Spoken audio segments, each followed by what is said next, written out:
พอเที่ยไอ้ที่เที่ยพอ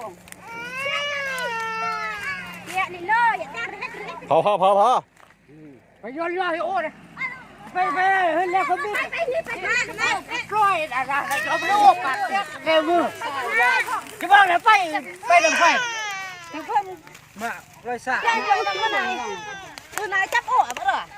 จับไหม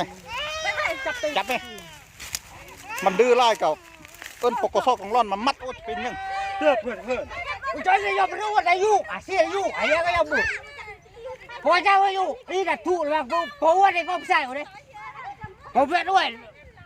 หลานในบ้านเจ้าหน่อยไปซื้อให้หรือว่าเขาไปบืดระวังดิทราบล่วงแท้ๆบันห้ามันเนียวได้ก็ลมกันโอ้จบกินเงี้ยนี่